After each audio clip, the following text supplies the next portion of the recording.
चाहता हूं कि अगर दयानंद नहीं होते तो वेद के भेद कहां खुलते और पुराणन की प्रतीत होती ना होती, खुलती ना गप्पों की पोल धड़ाधड़, खोटे खरे की कसौटी ना होती, ना हिंदू ना हिंदी ना हिंद रहे था, तन पर फटी ये लंगोटी ना होती, राम और कृष्ण के वंशजों पर गऊ बोटी तो होती पर चोटी ना होती। ऋषि दयानंद का ये त्याग था, उनका ये कार्य था कि आज इतने बड़े महोत्सव के बीच में गुरुकुल, कन्या गुरुकुल की बेटियों ने यहां पर आकर के प्रस्तुति दी, उनको मंच पर आने का सौभाग्य मिला, उनको वेद मंत्र पढ़ने का सौभाग्य मिला, उनको गुरुकुल में शास्त्र पढ़ने का सौभाग्य मिला। अन्यथा उनके प्रादुर्भाव से पहले, ऋषि दयानंद के इस संसार में आने से पहले तो लोग यही कहते थे, नारी नरक का द्वार है, स्त्री शूद्रो न धीयताम। लेकिन ऋषि दयानंद ने सबसे पहले यजुर्वेद के 26वें अध्याय के दूसरे मंत्र में डंके की चोट पर यह कहा कि यथेमाम वाचम कल्याणी मां वदानी जनेभ्यः ब्रह्मराजन्याभ्याम शूद्राय च आर्याय च स्वाय चारणाय च। इस संसार में पैदा हुए प्रत्येक मानव मात्र को, इस संसार में पैदा हुए प्रत्येक ब्राह्मण को, क्षत्रिय को, वैश्य को और शूद्र को वेद पढ़ने का अधिकार है, और इसके साथ साथ महिलाओं को भी वेद पढ़ने का अधिकार है। और उन्होंने सबसे पहले कन्या गुरुकुलों का शंखनाद किया, जिस परंपरा को श्रद्धेय स्वामी श्रद्धानंद जी महाराज ने आगे बढ़ाया। और मैं तो जहां भी जाता हूं सब लोगों से यह कहता हूं कि अपने जितने भी क्रांतिकारी हैं, चाहे वो महर्षि दयानंद हो, स्वामी श्रद्धानंद हो, राम प्रसाद बिस्मिल हो, या वो राजगुरु सुखदेव चंद्रशेखर आजाद हो, इन्होंने तिल तिल करके अपने प्राणों की आहुति दी, और तब जाकर के हम इतना बड़ा विशालकाय ये समाज, इस भारत को आजाद करा पाए। इसीलिए युवाओं, तुम जानो, क्या तुम जानते हो, एक युग तक झेलकर संताप को रक्त अपना क्रांतिकारी दे गए हैं आपको। अरे चाहते यदि वो कि अपनी जिंदगी सुख में जिए, होटलों में मौज काटे, शाम को मदिरा पिए, तो वो दुश्मन से मिलाकर हाथ जीते शान से, जिंदगी राजाओं सी होती न जाते जान से, किंतु वो लड़ते रहे बस आपके मेरे लिए। वो लोग पागल थे जिन्होंने मौत से फेरे लिए, और बड़ी कीमत चुकाकर आज का भारत बना। कष्ट जो हमको मिले उनको मिले थे 100 गुना। अरे चाहता हूं ये नई पीढ़ी छुए आकाश को, पहले पढ़े इतिहास को और फिर रचे इतिहास को। अरे कोई तो उन वीर योद्धाओं का भी अनुयायी हो, कोई हो जिसके जहन में देशभक्ति छाई हो। अरे कोई हो जो यूं कहे, मैं आज का बलिदान हूं, भीड़ से निकले और बोले मैं ही हिंदुस्तान हूं, मैं ही हिंदुस्तान हूं।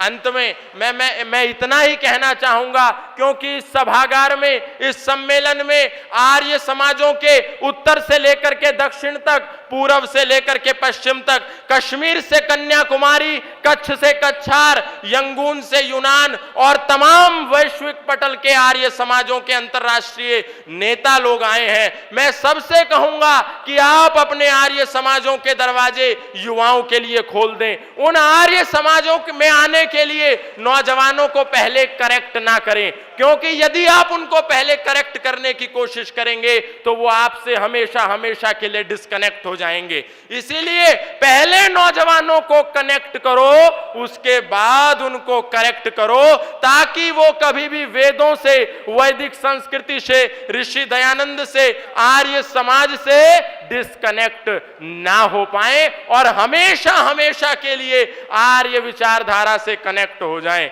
इन्हीं शब्दों के साथ बहुत बहुत धन्यवाद ज्ञापित करते हुए बस अंतिम पंक्ति कहना चाहता हूं।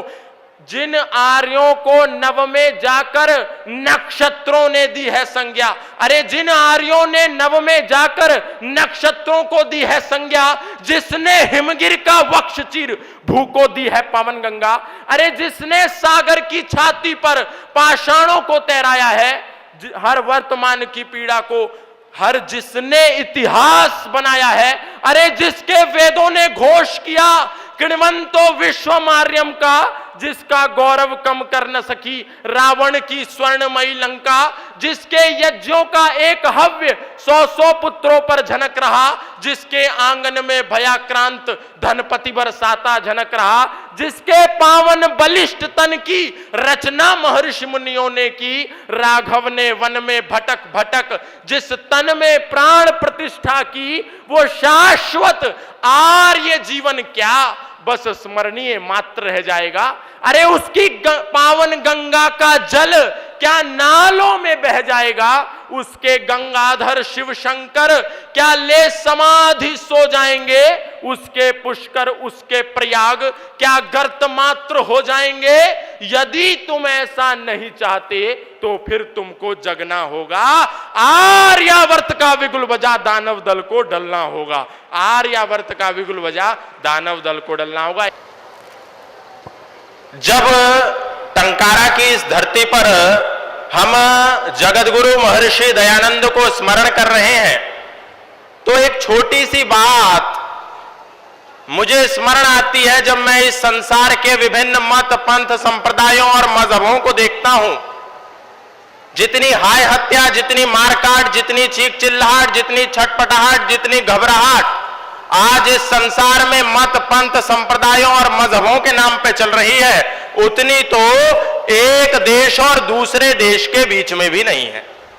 बहुत सारे लोग अलग अलग संप्रदायों के खड़े होकर के कहते हैं, बहुत सारे राजनेता अलग अलग कोनों से खड़े होकर के कहते हैं कि हिंदू मुस्लिम सिख ईसाई आपस में है भाई भाई, लेकिन हिंदू मुस्लिम सिख ईसाई आपस में है भाई भाई, ईश्वर अल्लाह तेरो नाम, ये हमको हिंदू ने ही हमेशा गाया, ये गीत कभी भी मस्जिद और मदरसों से सुनने में नहीं आया। जितने भी दुनिया के लोग सभी मुसलमानों को ईसाइयों को अपना भाई बताते हैं और भाईचारे की सेकुलरिज्म की बीन बजाते हैं, उनको ऋषि दयानंद का सत्यार्थ प्रकाश पढ़ना चाहिए। सत्यार्थ प्रकाश में ऋषि दयानंद वो दुनिया के पहले महापुरुष हुए, पहले युग प्रवर्तक हुए, पहले महामानव हुए, जिन्होंने डंके की चोट पर 14वें समुल्लास में इस्लाम के दुर्चरित्र को खंडित किया।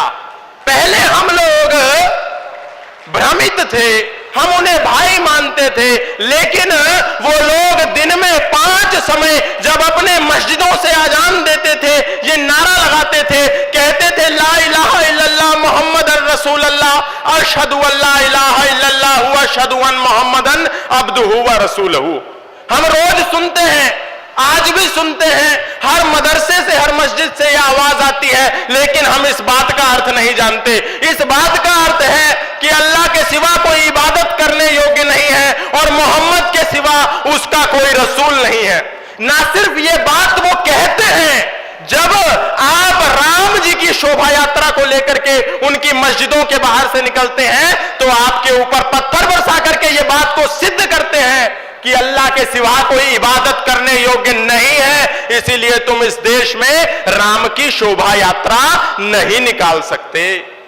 ये बात हमको आज नहीं, 1875 में ऋषि दयानंद ने सत्यार्थ प्रकाश के 14वें समुल्लास में कही, लेकिन हमको आज उनके चले जाने के, आज उनके इस धरती पर आने के 200 साल के बाद भी ये बात हमको समझ में नहीं आई। प्रासंगिकता है ऋषि दयानंद के उस सत्यार्थ प्रकाश को जन जन तक पहुंचाने की।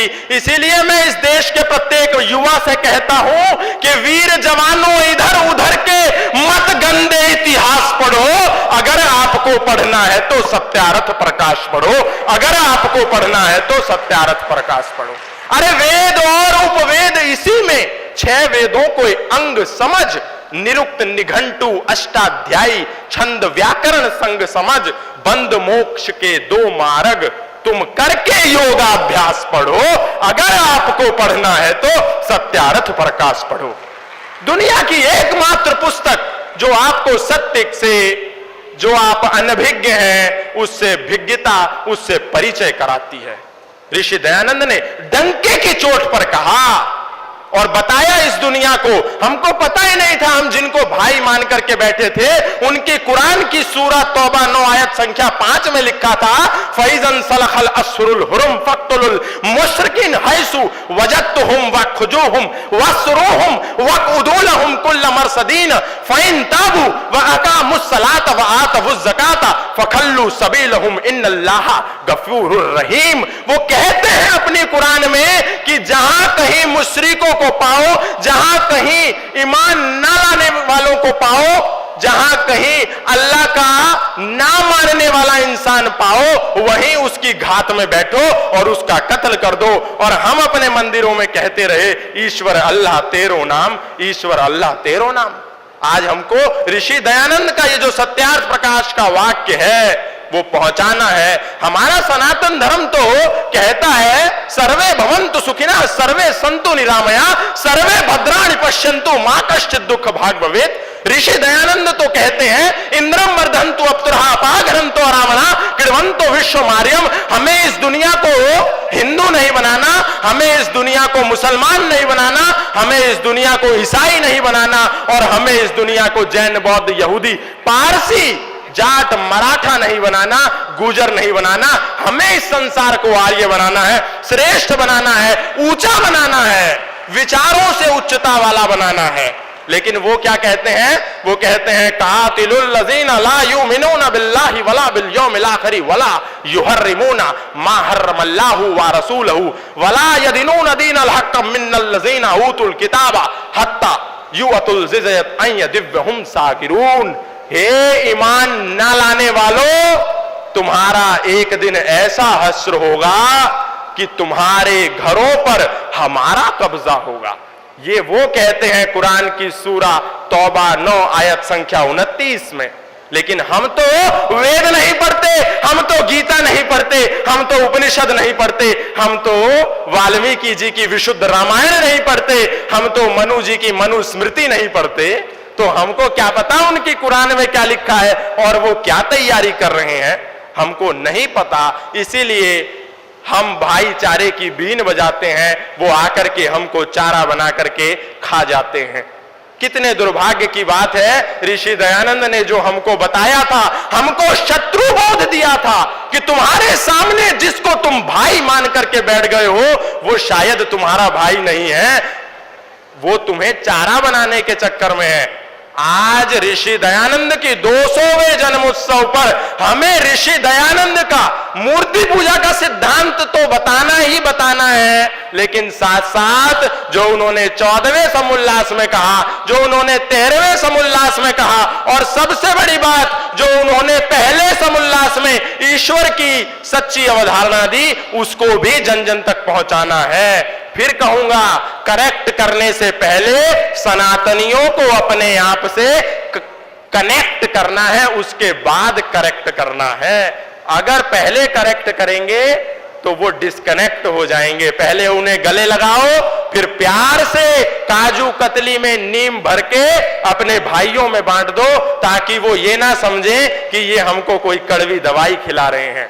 इसलिए और भी बहुत सारे हमारे नौजवान हैं आजकल ईसा मसीह के बहुत हालेलुया हालेलुया करते फिर रहे हैं, और पंजाब में तो बहुत बड़े स्तर पर धर्मांतरण का कुचक्र चल रहा है। बड़े बड़े गीत और भजन संगीत कर रहे हैं, किसके? हालेलुया और ईसा मसीह के, कि ईसा ईसा बोल तेरा क्या लगेगा मोल, ईसा तेरा कृष्ण कन्हैया, ईसा मेरा राम रहैया, ईसा ईसा बोल तेरा क्या लगेगा मोल। अरे कभी उठा करके पढ़ लेना बाइबल में, वो बाइबल में मैथ्यू 10 चैप्टर नंबर 10 में 34, 35, 36 स्टेटमेंट में ये ईसा मसीह क्या कहता है। ईसा मसीह कहता है, do not suppose that I have come to bring peace to the earth, I did not come to bring peace but a sword. I come to turn a man against his father, daughter against her mother, and daughter-in-law against her mother-in-law. Man's enemy will be the member of his own household. कौन कह रहा है? वो ईसा मसीह कह रहा है जिसको तुम प्रभु का बेटा मान करके बैठे हो।